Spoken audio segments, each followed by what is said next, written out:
So today's session, she blinded me with science enough to fool them. And I made that name specifically because it was going to annoy Anne Marie because she didn't like the enough to fool them. So I will not be deterred from my message. That is fine. And there is an important point behind that, and we will talk about that because this is a complicated topic. Besides how to get it right, how much right you need is the real complicated topic. So I changed up the slides a little from the last one. If you're good at something, never do it for free. That's a new slide here. Last time we had the Star Trek pay for the soup. This time I took the Joker line. And this line, besides the fact that I love to quote it at people who are giving too much of themselves, it also makes me sadly think of my mentor, the late mentor, Mike Resnick.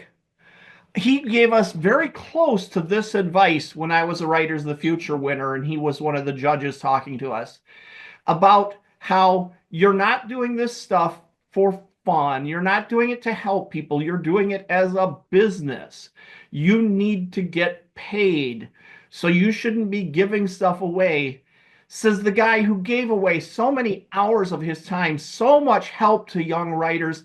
If you're not familiar with the story behind Galaxy's Edge, I think that is perhaps the best example of many.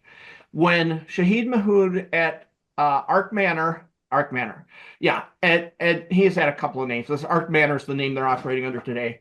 When Shahid wanted to create a new magazine of reprint stories, because reprints, if you don't know that side of the business, we covered this a little bit last week. Reprints are cheap. They're not free, but they're cheap. Generally speaking, modern science fiction rates is 8 cents per word. Reprint rate is 1 cent per word.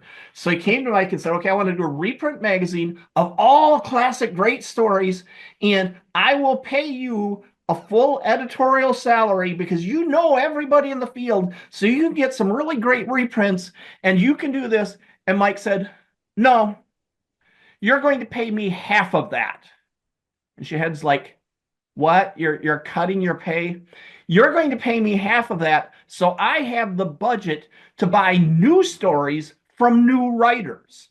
So that those new writers can have their new stories published right next to Jack Haldeman and Larry Niven and Arthur C. Clarke and Jack McDevitt and I want those writers to be seen by people who are saying, there's a Niven story here I missed. I've got to buy this magazine for this Niven story. And right next to it is this Shoemaker story. So Mike, who says, if you're good at something, never do it for free, was doing stuff for free. One more quick example. He taught us how to find good reprint markets. We talked about that a little bit last week. Mike often gave away stories to reprint markets, emerging new markets that were foreign language. He gave it away because those people couldn't afford much anyway, but there was also a mercenary side to this. I think it was Poland that he did this with, that when they started to finally break out big into English language science fiction, every reader in Poland knew one name for science fiction, and that was Mike Resnick. So he was helping, and there was a mercenary side. I am helping you out with these free classes, and there's a mercenary side. That I also want you aware that, yes, I do have books that I would love for you to buy to put money in my pocket, but I'm not charging you for this class. I never charge for classes, but I do want to talk about a couple of my books here really quickly. Even though the one on the left is not actually going to put a single penny in my pocket. I already got paid for the story. I'm not getting paid more for each copy sold. But I have a story in freaking Ringworld in Man's End Wars 15. If that doesn't establish my science credentials, I don't know. If I'm good enough for Larry Niven, I think I'm good enough. And I got to write in Ringworld. So I am just still geeked. And this is like 5 years later, and I'm still geeked about it. The one that would put money in my pocket, making story models, my book on visual ways of planning, visualizing, thinking through problems in your stories, It is the culmination of years of thinking and years of conference talks and so on that I've done, that I've gathered in here. And some of the lessons I will be teaching coming up come straight out of making story models. This particular one doesn't. But take a look. I would really appreciate if you would look and see if this is something that would help you. It is for plotters, obviously. I also think it's for pantsers because I'm much more of a pantser than a plotter. Witness the fact that I wrote something in the neighborhood of 7,800 words of fiction this weekend, standing up in front of an audience telling the stories as they watch. So clearly, I'm a pantser, but some of the techniques in here I still use to solve bigger problems. Problems that don't show up in a half-hour story may show up in a novel. All right. For some of you, this is getting repetitive, so I'm going to keep it brief. Tools, not rules. Nothing in writing is a rule except you have to write. Everything else is a tool. Even if someone's telling you it's a rule, don't believe them.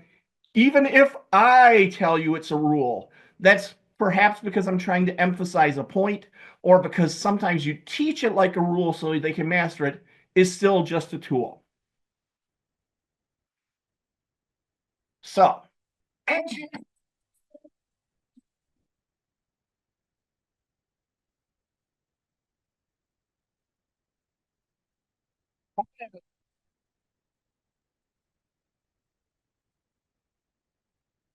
right, so that little clip, first of all, let me justify the title of the talk. For those of you too young to recognize Thomas Dolby, She Blinded Me with Science, this is the video from it, one of the earliest videos on MTV.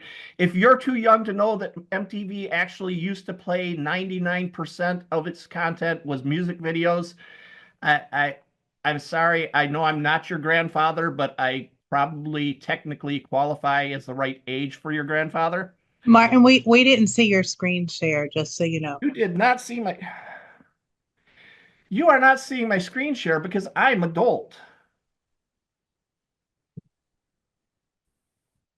Thank you.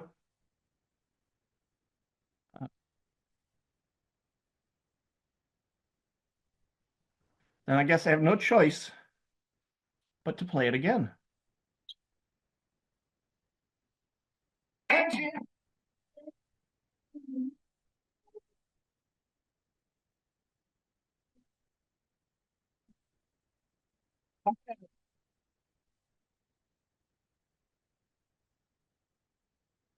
So besides giving me a chance to make a bunch of MTV and old fart jokes, if you look at that clip carefully, what you're seeing is a bunch of stuff that looks science-y on the surface.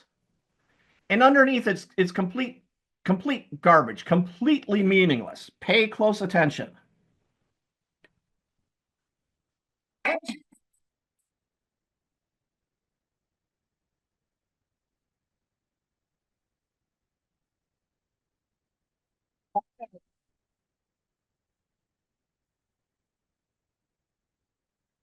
They've got a bunch of science trappings doing absolute nonsense. The plot, such as it is for this video, is that this gentleman is being interviewed for a home for completely deranged former scientists.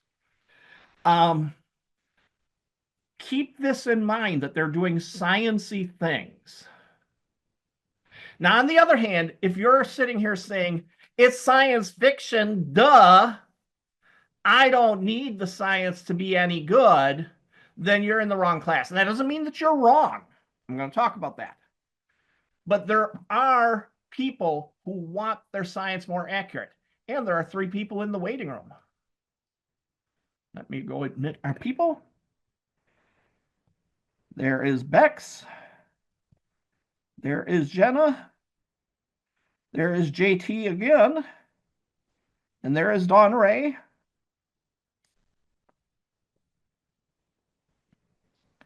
Tried to get, there should be Dawn Ray. All right. And just because my new people are here and because I like it so much, one more time.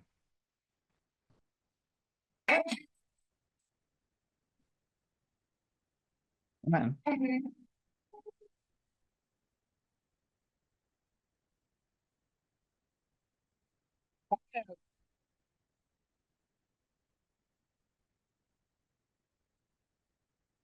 Watch them do sciencey things, which isn't real science, and keep sciencey things in mind.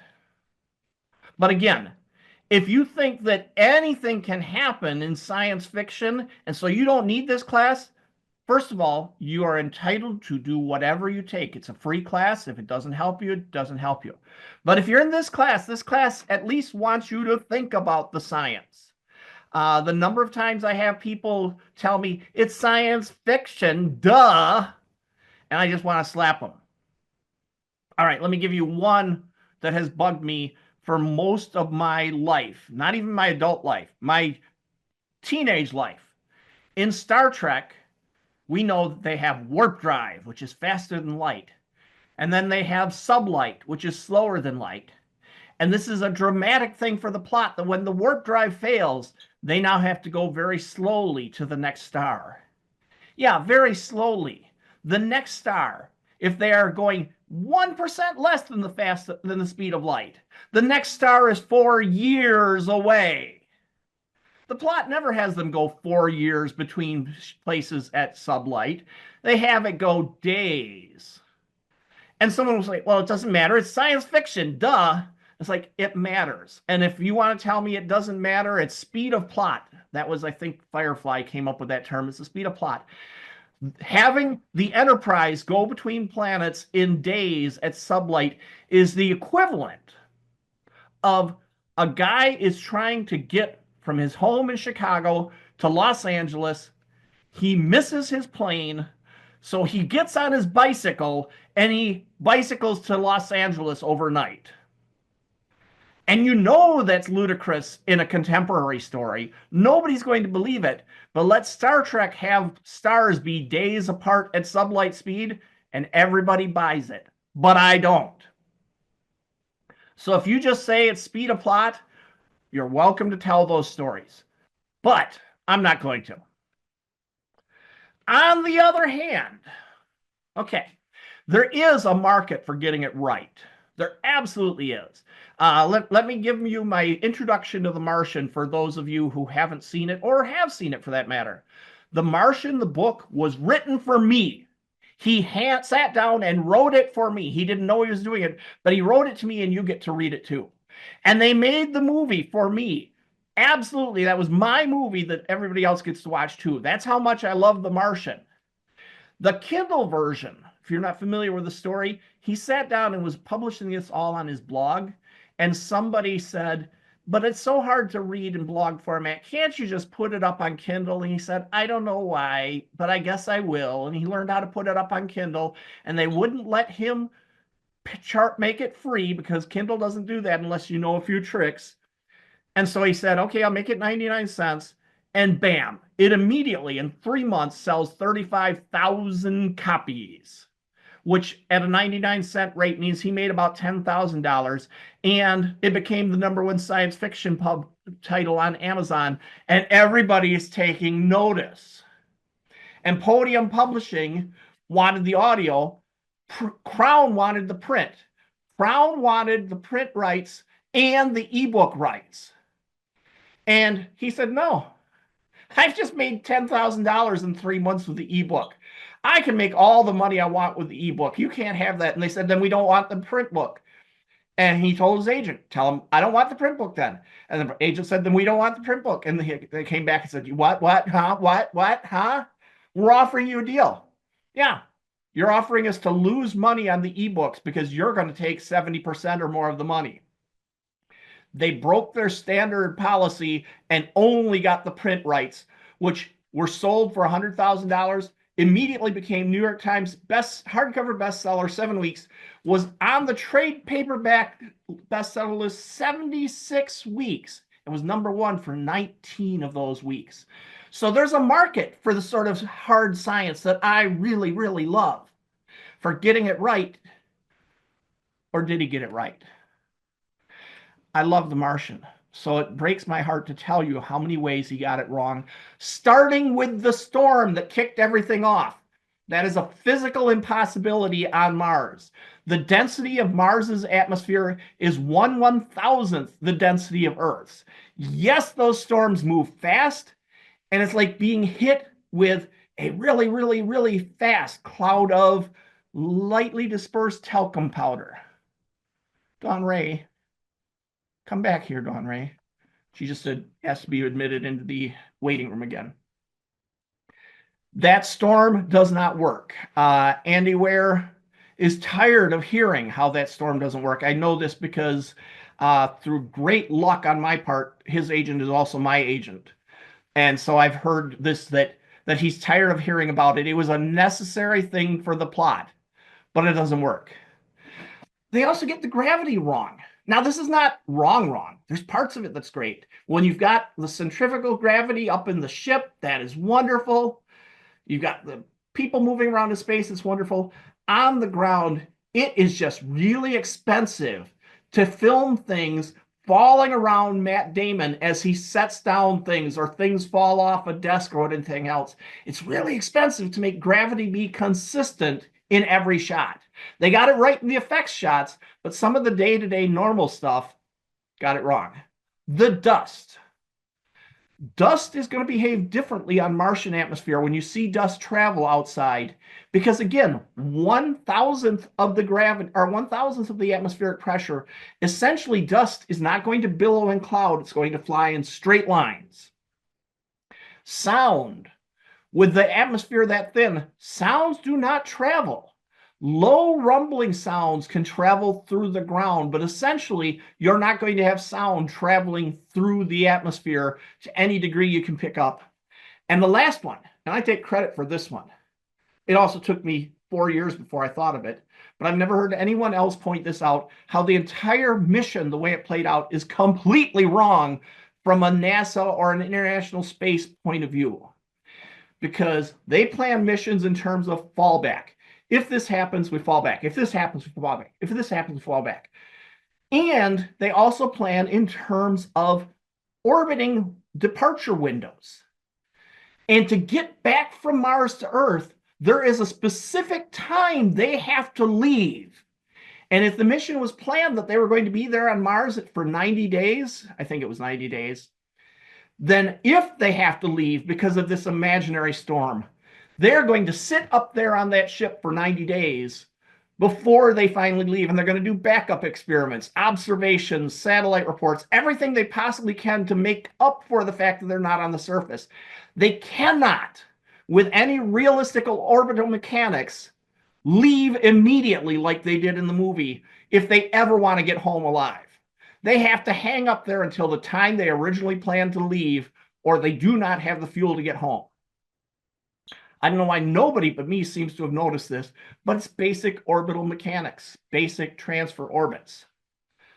So they actually got the science wrong in several crucial places. But that film grossed $630 million with the wrong science. So how wrong is wrong? And I'm not done with examples. You may have also seen this one, Gravity. $723 million gross, 96% fresh on Rotten Tomatoes, 7 Academy Awards. They are mostly technical, but still 7 Academy Awards. And this guy by the name of Buzz, who used to work for NASA, really, really, really loved it. But he was practically the only person in NASA who did. I heard nothing but complaints from my NASA people, and 2 specific examples. Okay. We have a bunch of debris comes through and trashes everything. This is believable.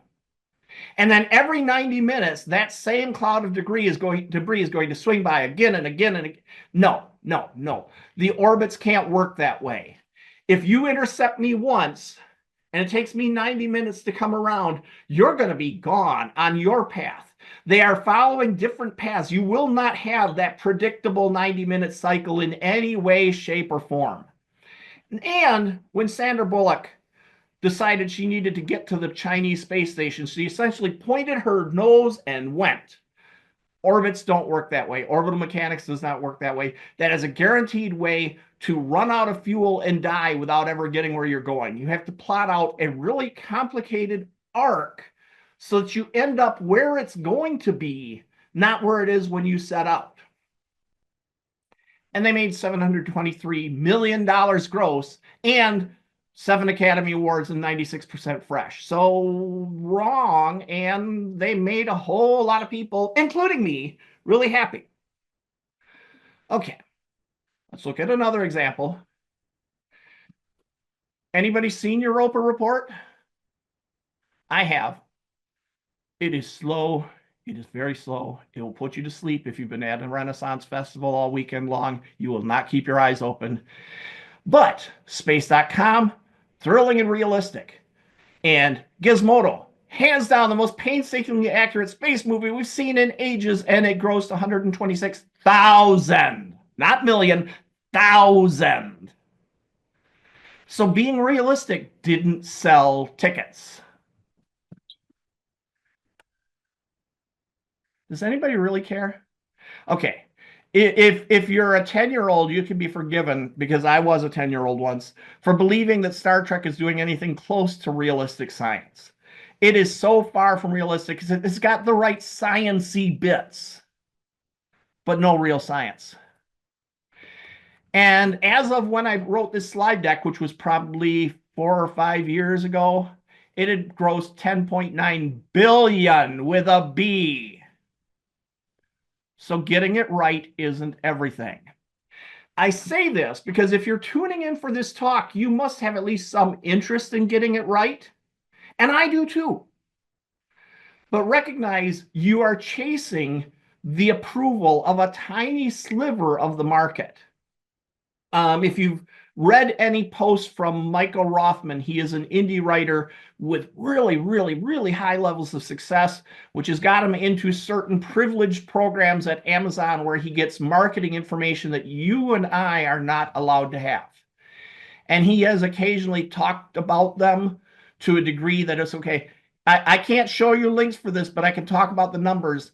And when you look at where the market is in terms of the genres and subgenres that are really popular, you've got romance and mystery and thriller way up here. And you've got, I don't know, other things here. And somewhere down in here, you've got fantasy as a whole. And then you've got like romantasy and urban fantasy and high fantasy and so on and so on. And somewhere down here below the camera is science fiction.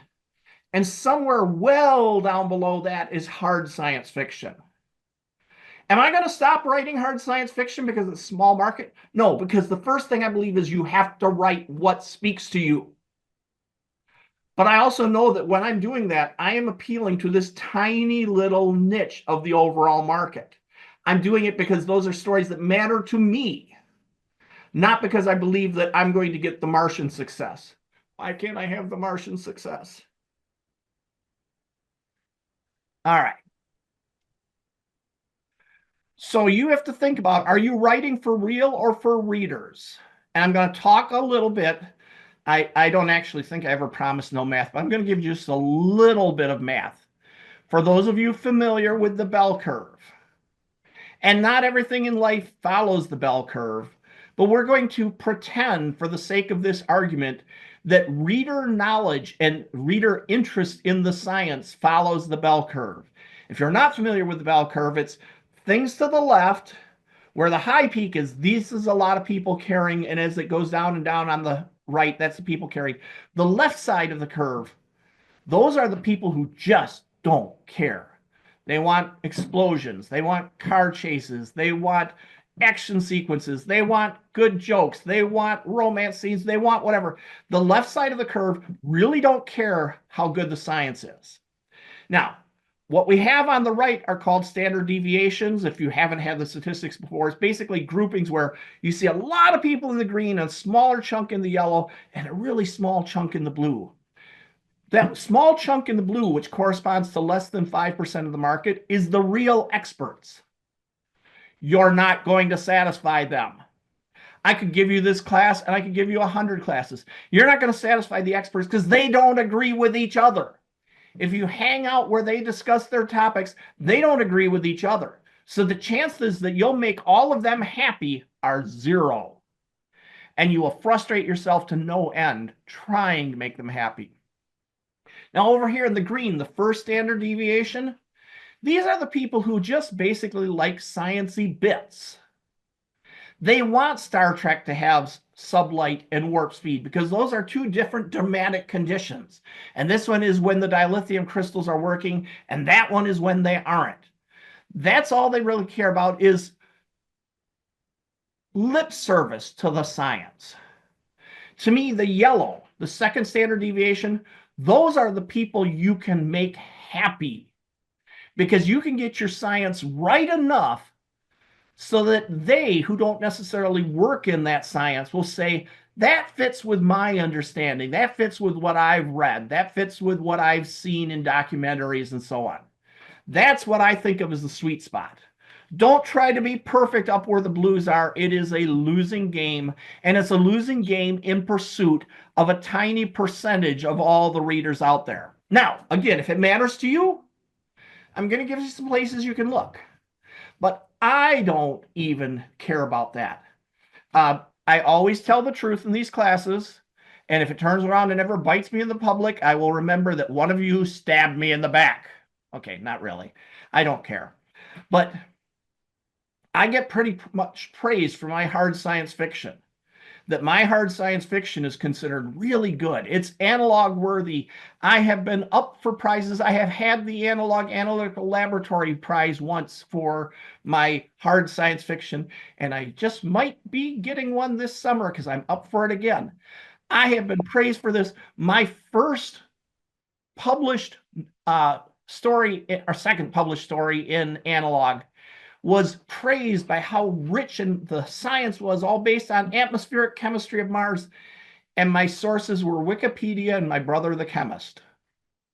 I don't know hardly anything. Everything I know about Martian atmospheric chemistry is in that story, Murder on the Aldrin Express. That was more than enough to make the readers of Analog, which is generally a hard science fiction audience, think I was a hard science fiction master. And they've been pleased with my stuff ever since. And for the most part, I am a step above Wikipedia, but I do the research to try to get as many steps as I can get where the topic comes up. And what we're going to be talking about today, in part, is where and how to do the research. So I have two sort of groupings of what I think is enough information to make people happy and what is too much. You're going to lose them. And the enough, I think, is obvious stuff. We'll talk about that. But the too much is, look, if there's math in your book, and I mean actual equations, you're probably doing too much. Have I ever done it? Yes. Is one of my favorite stories actually chock full of math and charts? Yes. It's a book called Thrice Upon a Time by James P. Hogan.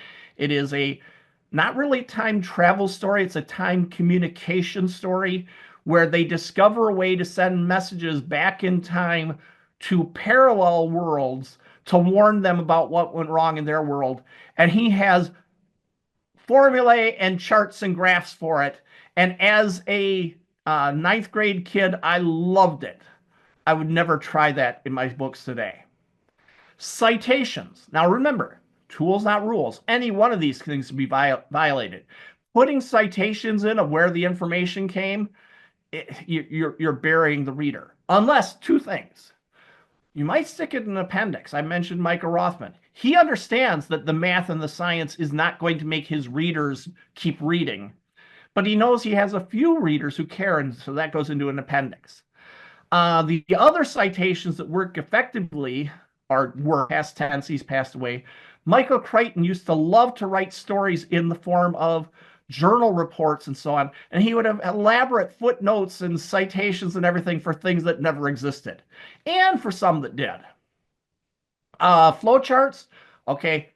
I do think I will someday write a story entirely or mostly in flowcharts. In fact, I kind of did in terms of my book on unified modeling language, my cartoon, written largely in flowcharts. We've all heard about the info dump, where you're just dumping information on readers because you think they need it. They don't need as much as you think. And if they do, try to do it in small chunks. Hardware specs. Here's one where there's an example, though, that sometimes it's the opposite. If you're writing stories about guns and you want to appeal to an audience mostly made up of people who love guns, and you get your hardware specs wrong, you are going to get lambasted. But remember, you've just stepped into the blue part of the curve. Or at least people who think they're the blue part of the curve. I have seen very few people argue about the right answers compared to gun people. Horse people to a degree, clothing people to a degree, armor people to a degree. But man, those gun people say, I don't know, I'm staying out of this. Chemical formulae are generally not needed as formulae. You might have chemicals. Again, Murder on the Aldrin Express. The ultimate solution came down to Martian atmospheric chemistry, but I didn't write out the equations. Recipes. Okay, there are people who actually build their books around recipes. It's a gimmick that, hey, read my book and make the food. But for most books, recipes in there are just getting in the way. Contracts and laws get in the way, PhD level theory. And then there's the as you know, Bob dialogue, that also sometimes called Maid and Butler, where one person is explaining to another just because you want the reader to know. On the other hand, the descriptions, the experiences and consequences, responses, the way the science affects people, those are vital. The times and distances they have to cope with, those affect your plot. Because if you really are going to spend 4 years getting from here to the next star, what are you going to do in those 4 years? A lot of things are going to change. New discoveries and debates among the theoreticians. So those expert debates have their place in terms of creating conflict within the story. Hey, Martin, So, yeah, I have a question. sure. Because of my area of expertise, I keep thinking there's a very funny scene that I could write where someone goes to jump through a stained glass window and they bounce off of it, and then have somebody go, but it worked in the movies. Mm-hmm. Is that downplaying to the characters or downplaying to the audience, or is that using the technology to create momentum? I think you've done a good thing there because A, you've gotten a laugh out of the specialized knowledge, and then you've heard the technique hang a lampshade on it. Mm-hmm. You've kind of done this same sort of thing of lampshade hanging. For those who haven't heard the term, hang a lampshade on it is when you've got something so ridiculous in your story that the characters ought to look at it and say, no way. Have the characters actually say no way, or that could never happen, or something like that. Having them actually comment exactly what the reader's thinking kind of lets it slide past the reader, because at least somebody noticed. You're not hanging a lampshade, but you're doing something similar. You are doing the other side of it, which is, why didn't this work? So I've heard you mention this scene before. I don't want to see it come through because I think it's going to be funny.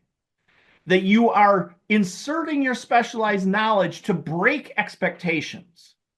Because for many of us, for me, 5 years ago, before I heard this from you, we know what we expect that scene to be. And when the person comes bouncing off, I'm going to be confused. And you're showing somebody just as confused as me. So it's not quite hanging a lampshade, but you are calling out that what I expected didn't happen, and everybody noticed it didn't happen. So I'm still looking forward to that scene. Does that help? Did I lose you? Anybody hear me? Have I lost everybody? I hear you. I hear Okay. you. I hear you. All right. You cut out for just a minute there, Martin, so I kind of missed your conclusion. But My conclusion is I want to see that scene because I think you are violating expectations in a good way.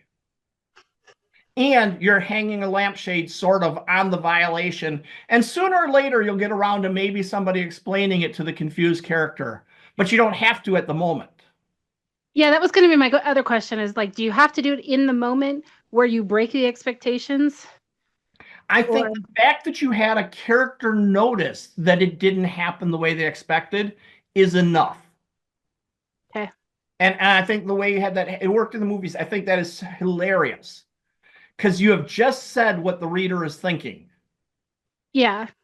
Because I mean, every time I see it, my brain goes, that could never happen. That could never happen. And I have friends who are like, what do you mean that can never happen? And I'm like, trust me, it can never happen. And I'm always like, do I explain it then? Can I basically hang a lamp on it and come back to it? I would And hang a lamp on it and come back to it. Okay. Because you have pointed out that you know the reader's confused. Hmm. You don't have to solve the confusion right now. I just have to at some point. Yeah. Nope. All right. Yeah, that's what I'm having trouble with. But at least I know this kind of works. So, Yep. All right. So I've got a few high-level ways of getting it right. Read a lot in your target field, particularly the nonfiction, but also the fiction. Look for what other writers are writing and then check their credentials. First of all, do they seem like they know what they're doing? Check their acknowledgments. Jack McDevitt is not a rocket scientist, but he knows rocket scientists and he consults them on some of his stuff. And are their ideas clear enough, making sense? If you can, drop in on public forums, observe the debates. And again, there will be debates. If they're allowing you, ask questions. I will talk about coming up the International Space Development Conference, where I did some of my research because I had the privilege to be there. I didn't jump in on any of the debates because I was just the lowly science fiction writer. They didn't treat me as lowly. In my head, I'm the lowly science fiction writer. These people send stuff to other planets. I write about going to other planets. But I got the chance to ask some questions. Make sure you check multiple sources because not everyone's agreeing. Again, those higher up the level of expertise, the more they disagree. So when you talk to experts, try to explain what you think you understand so that they can help correct this, because your misunderstanding is a big key to them giving you a proper understanding. And always, always verify. If you care about getting it right. If you care about getting it sciencey, you don't have to verify. Getting it wrong happens in a lot of ways, and not just you, your experts can be getting it wrong. One is the arrogance of, I'm right, I don't have to look any deeper. One is, I just didn't understand. And sometimes you just have your limits.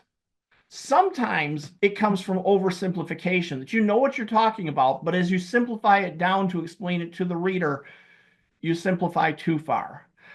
There is a video that went around a lot like a year or two ago showing the quote unquote true paths of the planets as they went through space with the sun. And it looked like the sun trailing the planets like comet tails. And then there's Astro Alexandra, who, if you are looking for someone who talks a lot of good stuff about space, look for her YouTube channel. She's one of several that now talk about this to just promote science knowledge, which is wonderful. And she shows the actual situation, the way it would actually work. And they're nothing like each other. By trying to oversimplify the fact that the sun is moving as well as the planets, somebody built an animation that was completely misleading. And surprisingly enough, what's the old thing about a lie gets around the world twice before the truth gets its shoes on? That mistaken video has been shared millions of times, and Astro Alexandra's correction has been aired thousands of times. Sometimes, on the other hand, you get overly detailed to the point where you are explaining it to somebody who really understands and you're confusing everybody else. And then the worst one is you copy paste somebody else's stuff, so you're just repeating an existing error, and I will get very bad. As a programmer, I'm not saying this as a writer, I will leave you free for as a writer. As a programmer, I break fingers for copying and pasting code. There's a long diatribe behind that, but if you copy and paste it, you should be commonizing it. Okay, I'm going to talk about a long list of places now to find the sweet spot. And it's probably going to go over our estimated 1 hour. Show of hands, who's surprised that I might go over sometimes? Yeah, I don't see any hands. Libraries. And she was here. I think she still is, but I can only see part of the list. We have Jenna, a librarian, with us, so I hope that she will be happy that I'm saying that this is a great place to go for your books audiobooks, magazines, videos, and a lot more. And your interlibrary lending, it is a horrible time sink. But when you're looking at libraries, keep in mind that there are three general kinds. Your school libraries, which you might not have access to if you're not part of a school. Your university libraries, which you might not have access, but generally, in my experience, university libraries don't check your student ID until you try to check something out. So going there and doing the research, pretty easy. And then your local libraries, the level of expertise in the local library is going to vary highly dependent upon the librarian's expertise, the budget, and so on. But libraries are a good place to find some good, solid information on science that will get you started. Do you need to go deeper? That's partly how right you want to be. Martin, can I throw another one out there that's part of Sure. the library system? The New York City Library actually has an info center that you can call, and they will look up things in their databases that you would not have access to as easily, and they will email you a link. Nice. So the libraries are still good sources for research information. And so is Wikipedia. And if you've been told never, ever, ever, ever, ever trust Wikipedia, I'm going to tell you that advice can be wrong. Tools, not rules. Wikipedia is known to have problems, but Wikipedia hits the sweet spot. It honestly does. Again, most of my research for the hard science fiction I get praised for starts with Wikipedia because it's not trying to be everything for everybody. It's presenting a survey. And as long as your science is not controversial science, Wikipedia will be really good in terms of large volumes of content and references. Because, man, you want to get a Wikipedia article bounced, the fastest way to get a Wikipedia article bounced is to not cite your sources, original sources. The editors who watch the quality control of Wikipedia articles are looking to make sure those references are there. So the beautiful thing about Wikipedia, if you feel like this is good, but I need to know more, right at the end of the article are all the references their information came from. And although they seem to be de-emphasizing the talk pages, it's harder and harder for me to find the talk pages every time I look. If Wikipedia editors are having trouble agreeing themselves on a topic, they have a mechanism through Wikipedia where they talk about the right way for this article to be presented. And in the process, they debate all the different sources and all the different information, which means that besides the references, you've got the talk pages. And again, most of my analog level science comes from Wikipedia, and I do not get dinged for it.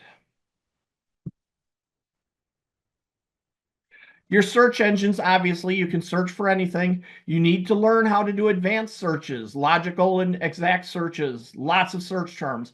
I feel like I've gotten stupider, or Google and Bing and the other searches have gotten stupider. Because 10 years ago, I could make really complicated logical searches and searches within and so on. And they had a beautiful user interface. So I could really craft a search. And I can't find those user interfaces anymore. So people know things like put it in quotation marks, add an and, add an or. They know a few tricks. But that ability to logically construct exactly the search logic I wanted seems to have disappeared. But you learn to do the put it in quotes. You learn to do ands and ors and nots. Because oftentimes, and this is sadly becoming truer every day as they try to monetize the searches, what comes up at the top is garbage. Because it's garbage that somebody's paying for. So you need to learn how to exclude the garbage and how to search deeper past the levels of garbage. Now, many of them also have specific searches for news articles, for images, and for videos, which really helps when you're trying to, on the news side, you're trying to do something recent, something that has come up that you heard about, and you want to build something around. That's where you want your news searches. Your image searches, great for getting an idea of what the things look like. What does a Lagrange point orbit look like? I found that through proper image searching and video searching. Google Earth and Maps, if your subject is happening on the planet, really good way to be able to be just about anywhere. It's not really the next best thing to being there, but you know, it's the next cheapest thing. If you had Google Maps and Google Earth, you can kind of put yourself in, especially with Google Street View, you can put yourself in a lot of places and start getting a feel without having to leave your home. And I got to tell you, if Jim Butcher had had this back when he started the Dresden Files, he would have cut down some of his major complaints significantly. Now, his fans still love his books, but they joke constantly about how bad his understanding of Chicago is, that he gets everything wrong about Chicago. And I understand why he does, because he was doing the best he could from the sources available when he started the series. Today, I can practically walk you down the streets of Chicago on your computer. So, very good tools for place. Now, they don't help nearly as much if your place is Mars, although Google does have a Mars, but you don't get quite the same Street View level. There is a wonderful tool called Celestia. And I have to warn you right now, do not click the help links in Celestia if you install it. Do not click the help links. Remember I said tools, not rules? This is a rule. Celestia has been around, I think, nearly 30 years now. It is an open source, supported by the community tool for astronomical visualization of bodies and points in space based on real science that's cataloged. And they've been supporting this literally for 30 years. And somewhere along the way, because open source projects are not necessarily financed and managed by people who have got a consistent vision over 30 years, they lost the domain that happened to be where their help files were stored. And they said, well, we're academics. We know how to solve that. We'll open up a new domain. But the old help files still exist with the old link. Meanwhile, in very recent years, somebody created a cryptocurrency called Celestia. And cryptocurrencies draw scammers up the wazoo. And they bought the old domain for the help links for Celestia. And the very first time I clicked one of those help links, I had my computer infected with malware for 3 weeks. So, if you're going to need help on Celestia, you're going to have to go find the current sources and track down the current help links. But what Celestia is about is you can basically say, I want to see what the solar system looks like if I were standing on the surface of Jupiter right now. I want to see what the nearest stars are for me. I want to see all sorts of things in space. It's not Google Earth, but it's kind of a really good equivalent. And it runs very well on modern computers, but don't click the help links. Writer's guides, and this is one of the places where a library helps a lot because there are so many writer's guides, This is a brief list of writer's guides I have looked at in the past or have found in my searching. This is the brief list. I could probably easily come up with 100 times this if I kept searching. But you'll notice also something interesting if you look at this list and sort of start picking our way around. There's an awful lot of crime. There's an awful lot of mystery. Don't ask me why, but the mystery writing community writes a lot of books about solving mysteries, and they kind of put me and my science fiction friends to shame that there aren't a lot of good science fiction reference books compared to mysteries all over the place. Well, okay, but you know what? Writer's Guide to Weapons still applies in science fiction. Crime Writer's Guide to Police Practice and Procedure. You may have to modify it going into the future, but that still applies. So there's Writer's Guide to Poisons. That would still apply. So there are lots of good books on here. I am coming from the science fiction point of view. Since you're here for a talk on science, I'm supposing you have a science fiction interest. So let me call out a couple that really, really helped me. So naturally, I put them at the beginning and at the end. Beginning, Writer's Guide to Creating a Science Fiction Universe. Long out of print, worth checking your library for, worth buying a used copy if you can get a handle on. It's 30 years out of date, but the basics don't change in 30 years. The details, the discoveries, those change, but things to consider about what gravity is and how it affects life on a planet, what vacuum is, and so on. That all is still accurate, and that's in the Writer's Guide to Creating a Science Fiction Universe. Related to that, because again, it's old but still mostly accurate, A Step Farther Out by Jerry Pournelle. Notice I've asterisked both of these because they're long out of print, although I think there's a new edition of A Step Farther Out, but it's not new content, it's just a reprinting. By Jerry Pournelle. He wrote a bunch of essays for Galaxy Magazine on various topics, most of them science-related topics, including the best introduction to basic rocketry I have ever seen. So when I graduate past Wikipedia, I'm heading to Jerry with A Step Farther Out most of the time. And then all the way at the end of the list is one I have used for very specific cases using medicine in science fiction. And that one is one that's very expensive. Get it from the library.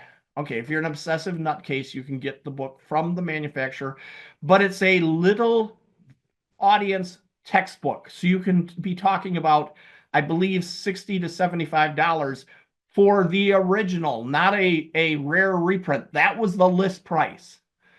But it talks about all sorts of ways that science fictional scenarios affect medicine based on really well studied current medicine. And sometimes I ignore this book because it makes it harder to write my stories, because it makes it all of a sudden it's like, oh my God, they can't live through this. They're all going to die. I need to get them alive. How do I get them to get past this? The one limitation about it is assuming extremely realistic near future space travel. So they are assuming in most of this, that in the space part of the science fiction, you are on a space station with like a dozen crew on some sort of mission in some sort of distant place where there's not enough people to have enough of them trained to be experts in different medicine and so on. So the first thing you have to do with any serious condition is get you home.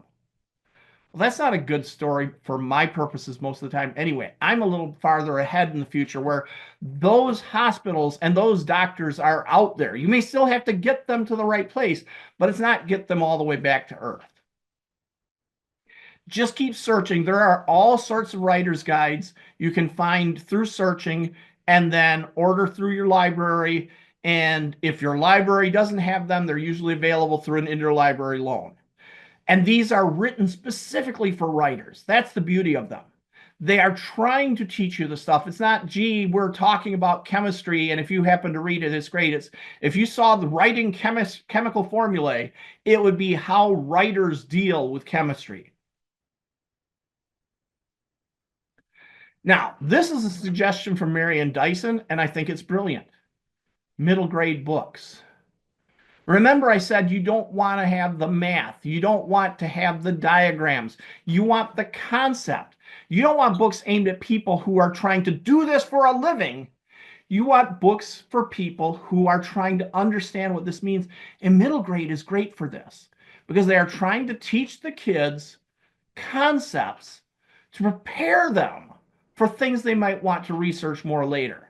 So it's concepts, not practice, and it's a really good introduction. And I think lots of times this is a good approximation to the sweet spot. So I'm going to mention in specific 3 middle grade books from Marion to repay her for this excellent suggestion. So Up in Space, We Built a Station, Home on the Moon, Living on the Space Frontier, and Space Station Science, Living in Free Fall. 3 really good middle grade explanations. So it's concepts and feel more than numbers that are great places to go for. She also has written a book or two with a guy by the name of Buzz, some NASA guy that she knew once from back when she worked for NASA. She has been his collaborator on a couple of projects. I kind of feel like whatever book you're working on, as far as research, you might want to do the audiobooks because it lets you skip. I mean, yes, the audio is going to actually try to say the math and describe the graphs and so on, but it lets you skip that. The audiobook is much more on the concepts, and the nitty-gritty is lost because it just doesn't translate well to words. So sometimes the best place I can learn something is from an audiobook. If you are not familiar with Khan Academy, the story behind this is a professor who wanted to help his kid with some subjects, and he put up some videos. And they started getting shared around, so more people saw it. And then people started asking for videos on other subjects, and he started lining up volunteers to do videos on yet other subjects. And next thing you know, they have an entirely free collection of tons and tons of video lectures on different topics, mostly aimed at high school students trying to advance in their career and get ready for college. And it's 100% free. And this is just a small list of everything they have. These are sort of the top topics, all for free. Just go out and you click thekhanacademy.org and you are off and running and learning stuff that is really good for familiarity and comprehension, not for getting into practice. So I really recommend checking Khan Academy, especially if you have kids who aren't being taught by the existing classroom materials because they need a deeper explanation or they need to go farther. Check out Khan Academy. Free. On the other hand, Masterclass is not free. It is, I don't want to say the polar opposite of free, but it certainly is not cheap. Although they do have programs where you can subscribe to everything they have for a year for a certain fixed price. And at the end of that year, it's gone. Whereas you can also pay a price for, I want this one class forever. And I don't know if they're still doing it. For a lot of years, they had this gimmick where you could sign up for Masterclass and sign up a friend for a year for free. So you were essentially getting 2 subscriptions for the price of one, trusting that at the end of the year, you would say, okay, well, I want to keep going. And now the 2 for 1 is gone. And your friend wants to keep going. So now they've got 2 people subscribing. The yearly subscription is kind of fun. It's experts teaching on all sorts of topics, which may not be topics you care about, but the production values are really good. They really draw you in. They're not the deepest. I think Khan Academy is generally deeper, but they're very highly polished. They're very entertaining. I got roped into Masterclass because while I will never, I have no ambition, I have no expectation of ever being a film director, I saw an ad for Ron Howard teaching film directing. I said, I want to take that class. And then I go and found the 2 for 1 subscription and signed my brother-in-law up and proceeded to watch all sorts of classes, many of which were on writing topics and such that I cared about. But it was so polished, that teaser for the Ron Howard film directing class, it's like, I want to teach that class. And if you've hung around me for very long as I'm teaching, you're going to find me quoting Ron Howard on story production many times because that class was effective. Not effective enough that I kept up the subscription, but I got what I needed out of it. So Masterclass is pricey, but it's a good option. And right next to it is the great courses. Now, Masterclass is largely about the celebrity instructors. I don't know that they have any ordinary people. The great courses is generally very, very reputable college professors teaching different topics. So award-winning experts, as opposed to, not that Ron Howard isn't an award-winning expert on film, but Ron Howard is teaching that because he's Ron Howard. So unless you are a fan of these particular fields of study, you probably are going to recognize these names, but you can read their credentials and see that, hey, this is really good stuff. And you get the PDFs to go with it, and you can study all these topics, and it isn't free. I haven't compared recently. I believe that Masterclass is per course cheaper than great courses, but I don't know that for sure. You'd have to do the research on it. I, being the shallow sort that I am, kind of like the celebrities teaching, but you will get really good depth from the great courses. YouTube, which of course all sorts of junk is on YouTube, but you will sometimes find experts talking about their favorite topic. I mentioned Astro Alexandra, really good stuff on astronomy, and I've lost her name. Another woman who she did a year of space facts, and then her year was done, and she just kept going on other stuff. I can't remember her name now, but she did some really good stuff on this. I want to say his name is David Hayes, talks about nuclear energy. The Illinois Energy Prof, and I don't know his real name. That's his sort of brand name for his videos on nuclear energy. He is a professor of nuclear energy and nuclear engineering at University of Illinois. All sorts of places where you can go and learn about different topics by watching these experts, including the YouTube Learning channel. And this is free. So this is a place you can get down all sorts of rabbit holes. Such a time sink, especially because they're going to recommend, what is it now? I think they recommend 16 videos for every one you watch. What are the odds that you don't want to watch any of those 16? They're pretty good at targeting you, and they're going to want to watch one of those. So you got to watch the time sink, and you've got to check credentials. But there's some great stuff on YouTube. The journals that are aimed at a general audience. Now, if you're an expert that you can go to one of these specific journals, great. But here are some that are really general audience, which is where the sweet spot's generally going to be. The people in that second deviation are not reading statistical journals of I don't know, epidemiology. They're reading Scientific American, Popular Science, National Geographic, and so on. They're reading analog. Now, we don't think as analog as a place to go for science journals, but it is. Every issue has one science fact article, and they're generally pretty deep.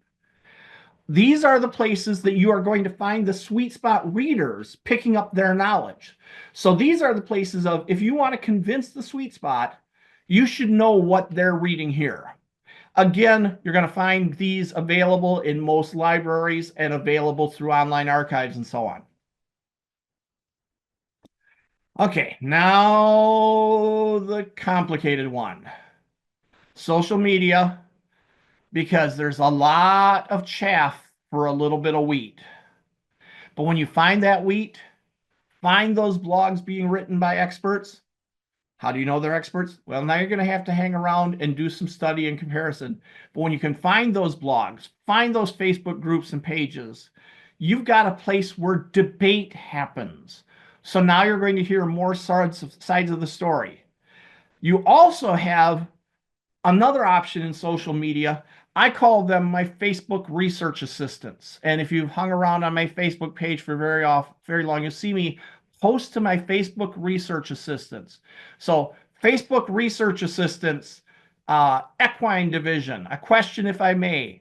How long can a horse go without eating? And I'm going to get a whole lot of questions that are a whole lot of answers that are wrong. I'm going to get wrong answers. I'm going to have to do the follow-up research, but I'm going to get people who are going to give me things to think about. Now, my apologies if in saying this, I'm implicating any of you. And please know that I deeply appreciate you answering my questions to the best of your ability. But the big problem I find with asking questions on social media can be sort of summarized like this. And this is after I've learned to ask the questions through many trial and errors. I have a question. The answer is not X. I cannot accept X as an answer. Here are the 5 reasons why X is not the answer. Now I say what the question is, and now I say, please give me an answer that's not X. The next 17 answers will be X, X. I think you want X. Are you sure you don't want X? Here's why you're wrong about X. You really want X. Yeah, I think X too. If I'm going to asking social media, I've already looked at X. If X was an answer, I wouldn't need to ask. So be aware that people love to help. And some of them are in trying to help, going to give you exactly what you don't need, and you thank them anyway because they are trying to help. They're not trying to beat you up and make you buy X, but they're giving you what information they have, which happens to be that X is obviously the right answer. So be prepared to have a lot of unhelpful stuff around the helpful stuff, just like every other piece of social media, just like a lot of journals and everything. You have to always be ready to verify. There are some good public forums, places where the experts are having discussions and the public can view it, sometimes even visit. The International Space Development Conference. This is one, I don't know how public it is, but they invited a bunch of science fiction writers in. It is an industry conference, but they have people who are not in the industry participating, and they publish stuff on blogs and everything. International Space Development Conference is the conference for people who go to space, for people who put stuff up there, for people who are eventually putting astronauts up there. ISDC, I mentioned from a certain fondness because this is back, how many years ago now? I think 11 years back. I took 2nd place in the Bain Memorial Writing Contest, and I was proud of my 2nd place. It didn't let me go to Washington for the International Space Development Conference. However, the 1st place winner was from New Zealand. And although they would put him up in a hotel, they weren't going to fly him from New Zealand. And they said, we're sorry, can you get here? And he said, no, can Martin attend in my place and read my talk? And my answer was, yeah. So I got to go to the ISDC anyway. I got to have lunch with Buzz Aldrin. I got to sit in on Buzz explaining his cycler program, which if you've read my Last Dance and Last Campaign, that was almost the entire genesis of that series because I had the chance to sit in and listen to experts at the ISDC. Now, another public forum, which I highly recommend, although it's not a public in-person forum like the ISDC, is a page that I will always call Project Rho because that's the URL is Project Rho. But the actual name of the page is Atomic Rockets. Now, remember I said the experts never agree with each other. This is a place where experts are arguing. But this is a place where they're arguing specifically about realistic space travel. Realistic, no warp drive, no anything magic or anything. Realistic space travel and what the limitations are and what the possibilities are. And you will get them disagreeing on things. What was the last one I saw that was a big... don't even go there and mention. You can read, but do not mention stealth technology in space because you will immediately launch a debate that is going to rage through eternity. But the general consensus, and I know this ruins a lot of stories, the general consensus is it can't be done. That anything with enough drive to get you somewhere can be seen across the solar system. Anything with enough life support to keep you alive to get there has enough of an IR signature to be picked up across the solar system. But as soon as you say that, now comes 20 pages of explanations of how they're going to get around that. So avoid the arguments, but everything, every topic in realistic space travel comes up in Project Rho. So that is a great place to go and browse the discussions, Don't get involved in the arguments unless you want to have a real battle pitched around you. And then look at the results because they will cite their experts. They will link to their sources and so on. So atomic rockets is the place to be if you want your science, your space science, your rocketry hard. Experts in general, what I have found, and many people have found the same thing, experts love to talk about their work, especially if you approach them trying to learn. They really want to hear about this. And they kind of love the idea that they could be part of a book without having to write it themselves. Because, yes, some of them actually do like to write fiction, but a lot of them, it's just a cool idea. So they love to be part of that without having to do the work of putting the words on the page. So if you want to approach experts, the first thing you want to do is show that you have studied what they have to say. So you have questions from their articles or their blog posts or whatever, and say, hey, did I understand this right? And ask, can I find any more that you wrote on this? Make sure after you've done this that you cite them, show that, hey, they helped you out. Don't rely too much on any one expert unless they seem willing, because you don't want to be overloading them. But the more they seem willing, the more go ahead, ask them. But be always ready to take no for an answer. The whole point of asking an expert is you are a supplicant. You really need their good graces.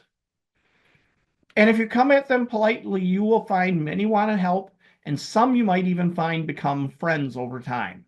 And then you can abuse them horribly. I did not say that. Can we cut that out of the recording? A couple of good online calculators for specific things that I have used in the past. SpinCalc is wonderful, and it's simple. SpinCalc has to do with, we're all familiar with centripetal gravity concept. You spin the station fast enough that it feels like there's gravity, but what there really is centripetal acceleration against the plates of the ship. SpinCalc is a place where you can go in and you can type in the size of your ship and you can type in how fast you're spinning, and it will tell you how much gravity you create and if it's healthy. They gloss over this a lot, especially in video, in film and TV. And you might want to gloss over it too for the sake of the story. Or you might want to delve into it for the sake of the story. There is sort of a trip hammer effect. What happens with this centripetal acceleration is that your feet are spinning a little faster than your head, assuming you're standing on the plates.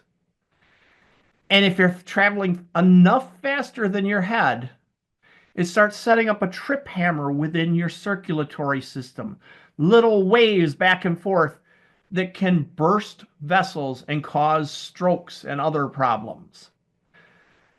And so one of the things SpinCalc does is tell you if you are in a safe range. Because let's take a ship, call it a ship for the sake of argument, that is 12 feet across, and you are a 6-foot person, and you are standing on the base plate, which means you are standing with your head in essentially zero centripetal gravity, and you spin it really fast, so your feet are going right at 1 G, you're going to kill yourself. You take that same situation and put it on a 60-foot diameter ship, and you're probably okay, because now the speed difference between your feet and your head is small. How small? I don't know. That's what I have SpinCalc for. I let SpinCalc tell me if I'm within a safe range. So SpinCalc was a big part of designing my Aldrin cycler for The Last Dance. Transfer calculator helps you calculate planetary transfer orbits. Now, if you don't know what a planetary transfer orbit is, maybe you need to go read some of the sources I talked about, particularly a step farther out. The concept, which is also behind Aldrin Cycler, is you orbit the sun, because everybody in the solar system orbits the sun, but you orbit the sun on an orbit shaped in such a way that your orbit here leaving Earth will cross Mars's orbit at about the time Mars gets there. That's the basic concept of a transfer orbit, that you are leaving one orbit on a second orbit that's going to line you up with a third orbit. And the math behind that is just, wow, over my head. I mean, okay, if I really have to do it, but it's going to take me days as opposed to plugging it into a calculator. Space Calc at geometrian.com/calcs is a number of related scientific calculators for space travel. And then, honestly, you go to Project Rho. Remember I mentioned that? They have an entire page full of links to calculators. So you don't have to do the math. You have to plug in the numbers and fiddle them until you feel like you've got an answer that works for your story. Questions though so far? All right, time to get into the controversial one. AI. And now a bunch of people just ran screaming because those two letters were said in the same sentence. Yes, AI has its complexities.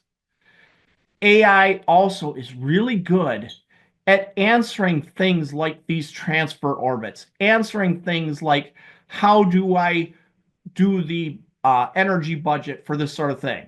And it's getting better every day. You're not letting the AI write your story. You are doing essentially a dorm room bull session, like we all did if those of us who were geeks in college, and we'd spend all night talking about super cool science things where everybody else was talking about last night's football game or whatever. It's that sort of a bull session with a really smart, informed professor that's got Google on steroids. And the newer ones are very conversational. So it really is a lot like that conversation in the dorm room, but sometimes it absolutely hallucinates. It gets things wrong. It makes things up because these things really aren't thinking. They're doing really elaborate pattern matching and correlation of data. And sometimes they correlate in ways that just shock you and make no sense if you know to look. And so sometimes you will get things that are drastically wrong, but will anybody know? I tell you right now, I have a story I've been sitting on for a long time because the math of the orbits back and forth between planets or between moons and stations in the Jupiter system, it was just killing me. It was taking me days every time I had to calculate a trip, and I had something else to write that was more fun. Now I sit down and I've said, okay, here is the chart of all the moons and stations in Jupiter orbit, and I need to go from here to here, but halfway through I get a distress call to go here instead, and now here I'm going back and forth, evacuating refugees, and then I'm ready to take off to another place, and I get a message that I am being watched and someone thinks I've committed a crime. So in the middle of this course, I go to this place. You understand why this was something that was really dragging me down trying to do the math. I have giant charts on my bedroom door, and I still couldn't keep it straight. And I go in and explain this in great detail and say, okay, give me the energy budget and the general timing of these trips, how long each one will be, and so on. And it says, chunka, chunka, chunka, chunka, chunka, chunka, chunka, chunka, chunka, chunka. Okay, here it is. Is it right? I don't know. It's that far over my head. How many people in the sweet spot are going to know? I'm going to have really good sweet spot numbers that are close enough, and the experts are going to come in and laugh at me. Here's the dirty little secret about experts. If they ain't laughing at you, they ain't having any fun. If you make mistakes, they're happy because now they've got something to pick on. Don't let them pick on you. Thank them for the information and move on. Don't let them destroy you because their esteemed expertise has said that you are wrong. If Larry Niven can be wrong in his first published short story, you can be wrong and get away with it. If you're not familiar with this, Larry Niven wrote a story set on Mercury based on the science as he knew it at the time he wrote it. And between the time he sold it and the time that it was published, new readings came in from Mercury, and the entire premise of the story was wrong. And he calls up the editor, I believe, no, that wasn't Schmidt. Was that Bova? Might have been Bova. I forget who the editor was then. But calls him up and says, we have to pull this story. I said, no, we don't. The discovery's too new. We don't care. You can be wrong, and it's not the end of your career. It just gives the blue people something to argue about. I doubt that I will ever be as right as the AI is when calculating these orbits in the Jupiter system. So I'm going to use this as a super cheat code, because all of a sudden I go from, it's going to take me a month to calculate all of this, and I just want to write the story to, okay, those are some numbers. So it says that this is going to be a 5-day trip. What am I going to do during those 5 days? It's not writing the story for me. It is telling me the timeline of how long it takes to get from point A to point B, and the story is what happens in that timeline. Again, verify where you can. All right. I only went 23 minutes over, not too bad. Questions on anything we talked about here tonight? No questions? You know where to find me if there are questions.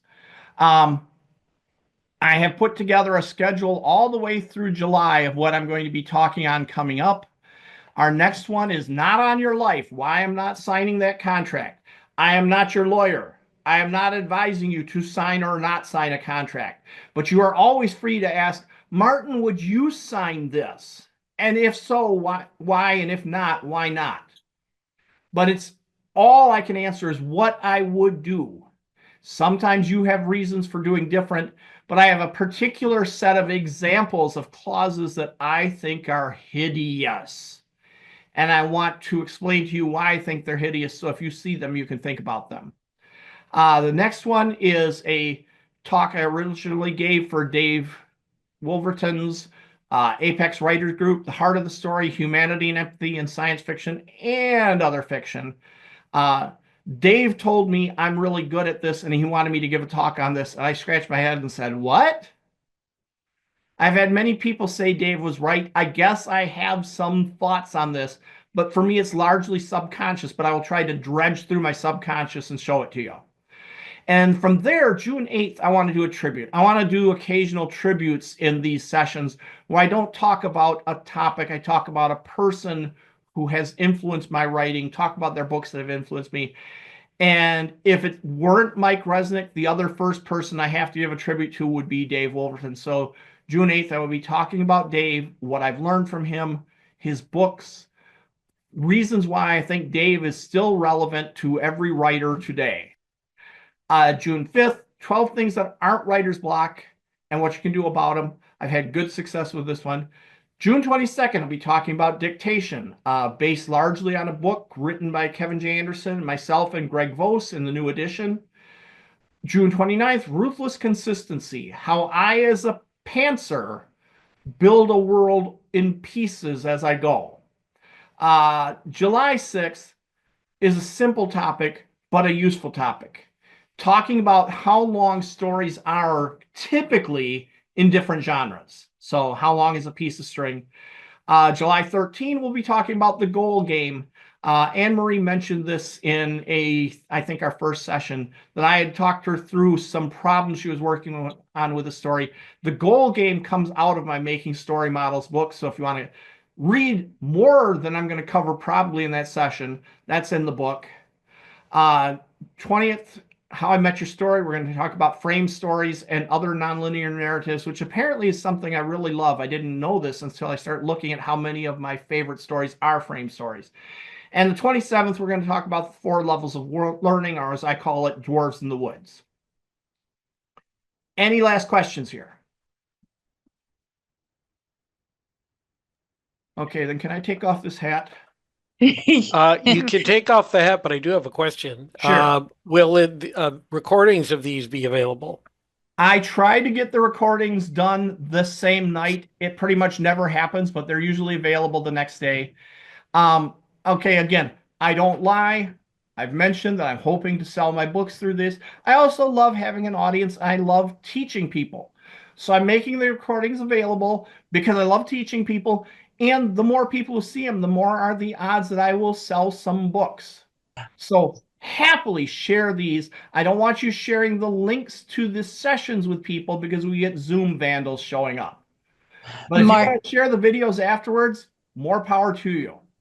Martin, I think you shared the books you were promoting for this session before your screen share was working, so you might want to put them up again. All right. And Robert, I always put his recordings on the Superstars page once it's up, so you can see it there too. Oh, okay. Thank you. Thank you both. All right. So there it is. That is the 2 books I'm promoting this month. And again, I want you to buy The Man's In Wars because I'm in known space, but it isn't going to put a penny in my pocket if you do. Whereas the Making Story Models is going to put a significant number of pennies in my pocket, but I like to think it's worth it.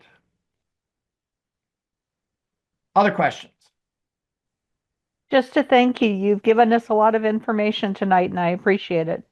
Well, I've been accumulating this for 15 years, so hopefully in an hour and a half, I've given you a lot of what took me a long time to pile up.